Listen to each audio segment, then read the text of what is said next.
مولا علی شیر خدا کرم اللہ تعالی وجہ الکریم نے ایک مردے کو دیکھا. آپ اللہ کے ولی تھے, آپ کی نگاہیں تھی, سبحان اللہ, آپ نے عذاب قبر میں اسے دیکھ لیا. مردہ پکار رہا ہے, علی میری سفارش کیجئے, میں آگ میں جل رہا ہوں. آپ نے اللہ کی بارگاہ میں دعا کی, مولا اسے بچا لے.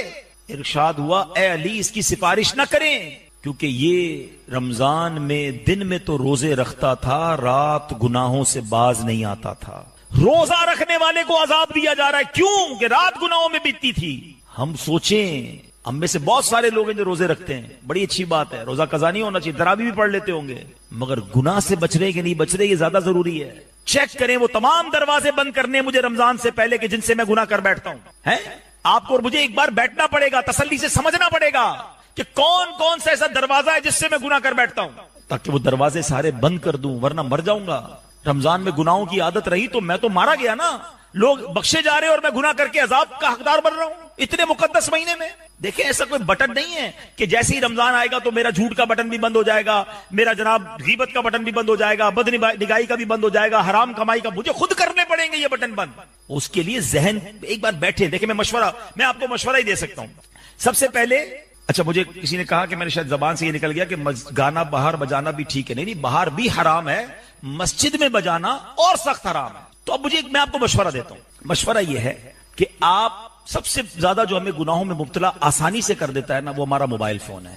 ہم نے عجیب معاملہ ہے, لوگوں کے موبائل فون میں اتنے پیجز لائک کیے ہیں, اتنے گروپوں میں شامل ہیں, جب کھولتے کوئی نہ کوئی ویڈیو آ جاتی ہے جس میں بے پردگی ہے, میوزک ہے, حرام ہے. آپ رمضان میں کم از کم اپنی عادت بنائیں کہ سوشل میڈیا پہ نہیں جانا ہے. ضرورت ہے واٹس ایپ وغیرہ کی تو بھائی میسج کر دیا, کسی کو فون کر لیا, باقی سوشل میڈیا اس لیے نہ کھولیں گے تو کچھ نہ کچھ ایسا ہو جائے گا, ایک گناہ ایک سال کے اعمال نہ برباد کر دے. سیکنڈ نمبر پہ یہ دیکھیں کہ اگر کچھ دوستوں کی گیدرنگ ایسی ہے کہ میں جب بھی جاتا ہوں غیبت, چگلی, ہنسی مذاق, کسی کو تنگ کرنا, جھوٹ, نہیں یار میں اس گیدرنگ میں نہ جاؤں کیونکہ وہاں جاؤں گا تو گناہ ہو جائیں گے, میں تلاوت کر لیتا ہوں, میں مسجد میں وقت گزار لیتا ہوں, میں کوئی اور نیکی کر لیتا ہوں. نہیں, کوئی دوست وغیرہ رات نہیں جاگ سکتے, سو جائے. گناہ نہیں کرنا. پہلا فارمولہ یہ بنا ہے کہ اس بار ماہ رمضان میں نے کوئی گناہ نہیں کرنا ہے انشاءاللہ. ٹی وی آپ کو مدری چینل کھولنا ہے کھولیں, ورنہ ٹی وی بھی نہ کھولیں.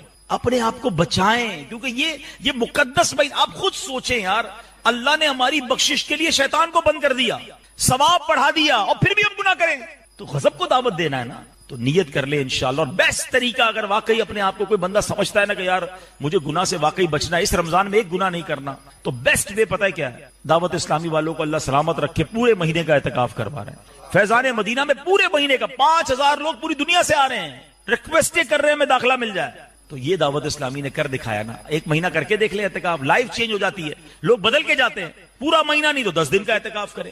دعوت اسلامی والوں کے ساتھ اعتکاف کا فائدہ یہ کہ وہ صرف اعتکاف نہیں ہوتا, وہ پوری ٹریننگ ہوتی ہے. تو انشاءاللہ ہم عبادت کرنے والے بن جائیں گے. تو بس اس رمضان میں نیت کر لے انشاءاللہ ایک گناہ بھی نہیں کروں گا انشاءاللہ. آخری بات بیان ختم کرنے سے پہلے کہ اس بندے کا تیسرا وصف کیا تھا کہ وہ اپنے ماں باپ, اس کی وجہ سے اس کے ماں باپ کو برا بھلا نہیں کہا جاتا تھا. ہاں یہ بڑی اہم بات ہے. اب میں اور آپ غور کریں کہ ہماری وجہ سے ہمارے ماں باپ کی تعریف ہوتی ہے, یا لوگ ہمارے ماں باپ کو بھی برا بھلا کہتے ہیں کہ ایسا بیٹا, گالیاں دیتا ہے, سب سے لڑتا ہے, پورے محلے کو پریشان کرتا ہے, جب دیکھو موٹر سائیکل سے سائلنسر نکال کے گھوم رہا ہے. کیا کیا لوگ کر رہے ہیں, لوگ اس کی وجہ سے ماں باپ کو کہتے ہیں یہ تربیت کی ہے ماں باپ نے. وہ کتنا بدبخت ہے کہ جس کی وجہ سے اس کے ماں باپ انتقال بھی کر گئے ہوتے ہیں, پھر بھی لوگ ان کے ماں باپ کو کہہ رہے ہوتے ہیں کہ یار کیا اولاد چھوڑ کے گئے, سب کو پریشان کر رہا ہے. ایسے مت بنو, ماں باپ کے لیے خوشی کا باعث بنے. یعنی اللہ کرے میں ایسی اولاد بنوں کہ مجھے دیکھ کر لوگ کہے کہ ماشاءاللہ کیا تربیت کی ہے ماں باپ نے. یہ بیٹا ایسا ہے تو ماں باپ کیسے ہوں گے, یہ بیٹا تو ماں باپ کی مغفرت کا ذریعہ ہے. ایسے بنے نا کہ میرے ماں باپ کی نیک نامی کا ہم باعث بنے. مگر آج حال کیا ہے, ماں باپ کو زندگی میں بھی دکھ دیتے اور ماں باپ کو مرنے کے بعد بھی دکھ دیتے. ہاں اولاد اگر برے کام کرے تو ماں باپ کی روح کو تکلیف ہوتی ہے. اے وہ میرے بھائیوں جن کے ماں باپ چلے گئے, وہ کام نہ کرو جن کی وجہ سے ماں باپ کو تکلیف ہوتی ہے. زندگی میں اپنے ماں باپ کا خیال رکھیں, ان کی دعائیں لیں. ابھی آپ نے شب برات گزاری ہے نا, شب برات میں کروڑوں بخشے جائیں گے, آپ نے سنا ہوگا, مگر ایک لسٹ بیان ہوئی تھی کہ ماں باپ کا نافرمان نہیں بخشا جائے گا. خدا کی قسم آپ بڑے خوش نصیب ہیں جن کے ماں باپ ان کے پاس ہے. ارے اس سے بڑھ کر خوش نصیبی کیا ہے کہ ماں باپ بھی ساتھ ہوں اور رمضان بھی آ جائے. آئے ہائے, افطار میں ماں ساتھ ہو, افطار میں والد ساتھ ہو تو چاہیے کیا. ان کی دعائیں ہوں گی تو میرا تو بیڑا پار ہو جائے گا نا. مگر ہمارا حال یہ ہے کہ ماں باپ گھر میں ہوتے ہوئے بھی ہم سے تکلیف میں ہوتے ہیں. پوچھو ان سے جن کے ماں باپ چلے گئے ہیں, بڑے یاد آتے ہیں, خاص طور پہ ان دنوں میں تو بہت یاد آتے ہیں. تو اپنے ماں باپ کی قدر کیجئے, ان کی دعائیں لیجئے, اور یہاں میں ماں باپ سے بھی ایک بات کرنا چاہتا ہوں کہ جو آج کا دور ہے نا اس میں خدا کے واسطے اپنے بچوں کا خیال رکھیں. ان بچوں کو ایسی صحبتوں سے بچائیں جو ایمان چھیننے والی. آج سے کچھ عرصہ پہلے پتہ کیا ہوتا تھا کہ بچے بری صحبت میں جا کر بے عمل ہو رہے تھے, بے نمازی ہو جاتے تھے, ناچ گانوں میں پڑ جاتے تھے, غلط کاموں میں پڑ جاتے, وہ بھی غلط تھا. مگر آج تو ایسی صحبتیں آ گئی ہیں کہ بچوں کا ایمان جانے کا ڈر ہو گیا. جگہ جگہ الگ الگ قسم کے جناب فتنے سر اٹھا رہے ہیں, اور جناب کسی ماں باپ کو, کچھ لوگوں کو فکر ہی نہیں ہے. اب دیکھیں نا آئے دن آپ کیا خبریں سن رہے ہیں. اسکول کالجز میں بڑا شوق ہے پڑھانے کا, میں نہیں کہتا نہ پڑھاؤ, لیکن یہ تو چیک کرو اس کا ماحول کیسا ہے. کیا ہر جگہ بھیجنا ضروری ہے؟ میں بھی پچھلے دنوں میں نے نگران شورا کا ایک بیان سن رہا تھا. اب دیکھیں یہ حال ہو گیا ہمارے, میں شہر کراچی کی بات کر رہا ہوں. ایک اسکول میں کمپلین کی ماں باپ نے کہ ہمارا بیٹا انگلش میڈیم اسکول میں ہم نے داخل کروایا ہے, مگر اس گھر آ کے کہتا ہے السلام علیکم, گھر آ کر کہتا ہے ماشاءاللہ سبحان اللہ, یہ اسکول میں کیا سکھا رہے ہیں آپ اس کو, ہم نے یہ پڑھنے تو نہیں بھیجا. اسکول والوں نے سرچ کیا تو پتا چلا کہ ایک ٹیچر ہے وہ یہ سکھا رہے ہیں, ان کو بلایا آپ کیوں کر رہے ہیں. کہا میں نے سوچا کہ اسلامی آداب بھی سکھا دوں بچوں کو. آپ کو پتا ہے اس اسکول کی انتظامیہ نے اس ٹیچر کو فارغ کر دیا. ماں باپ کو یہ گوارا نہیں ہے کہ ہم تو ماڈرن بنانا چاہتے ہیں, ہم تو جناب اس کو دنیا بھر کی ٹیکنالوجی سکھانا چاہ رہے ہیں, دین کہاں سے سکھانا شروع کر دیا آپ نے. یہ کیسے مسلمان ماں باپ ہیں؟ اور پھر کیا ہو رہا ہے, میں اشارتاً کہہ دوں گا, جو آج کل سوشل میڈیا پہ چل رہی ہے خبریں, ہر تھوڑے دنوں بعد آپ سنتے ہیں کہ ڈرگ پیتے ہوئے اور پتہ نہیں کن کن چکروں میں ایک لڑکے نے دوسرے لڑکے کو مار دیا. وہ اسکول کے کالج کے دوست ہیں نا. کیا ہو رہا ہے اسکول کالجز میں؟ پلیز دھیان تو رکھو, یہ ہماری اولاد ہے, یہ کہاں جا رہی ہے؟ ایسی تعلیم کس کام کی جو میرے بچے کا دین ایمان آخرت برباد کر دے. اور میرے لیے میرے سرمایہ کیا ہے, میرا پھل کیا ہے؟ نیک اولاد. یاد رکھیے گا آپ کے پاس اربوں روپے, اور اگر اولاد فرما بردار نہیں تو کس کام کے؟ وہ اولاد بعد میں آپ ہی کے پیسے کو عیاشی میں خرچ کرے گی. اولاد کو نیک بنانے کی فکر کریں, اولاد کی اچھی تربیت کی فکر کریں. اور وہ کب ہوگا؟ جب ہم اچھے بنیں گے. ہم اچھے بھی بنیں اور اولاد کو اپنے ساتھ رکھیں, اولاد کے ہم دوست بن جائیں, اس سے پہلے کہ کوئی اور دوست بن کے اس کا دماغ خراب کر دے. پلیز آپ کو پتا ہے, میں آپ کو مشورہ دیتا ہوں, آپ سب سے پہلے کوشش کریں آپ کی اولاد نمازی بن جائے. خدا کی قسم خوش نصیب ہے وہ ماں باپ جن کی اولاد نمازی ہے. وہ کچھ اور کرے نہ کرے, دن میں 5 بار باوضو قبلہ رو ہو کر اتحیات میں بیٹھ کر میرا بیٹا کیا پڑھے گا؟ ربنا اغفر لی ولوالدی وللمؤمنین یوم یقوم الحساب. ارے اس باپ کی قسمت پر قربان, 5 وقت جس کا بیٹا بیٹی نماز میں اپنے ماں باپ کے لیے دعائیں کر رہے ہیں. نمازی بنایا تو ہوگا نا.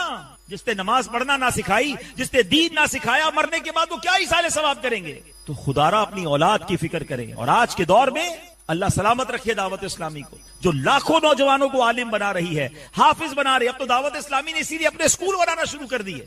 ہم جب یورپ اور UK جاتے نا تو ہمیں لوگ پتہ کیا کہنے لگے ہیں, کہتے ہیں ہمیں مسجد نہیں چاہیے, ہمیں پہلے اسکول چاہیے. مسجد نہیں ہوگی تو ہم گھر میں نماز پڑھ لیں گے. اسکول میں بھیجنا ضروری ہے. خدا کے واسطے دعوت اسلامی اسکول بنا کر دے, ورنہ اسکول میں جا رہے ہیں یورپ میں بچے, ان کا ایمان ہی جا رہا ہے. وہ ماں باپ کی نہیں سنتے, کہتے ہیں ہمیں اسلام اچھا نہیں لگتا, ہم کوئی اور مذہب اختیار کر رہے ہیں. کیا بچا ان ماں باپ کے پاس جن کی اولاد ہی ایمان سے چلی گئی؟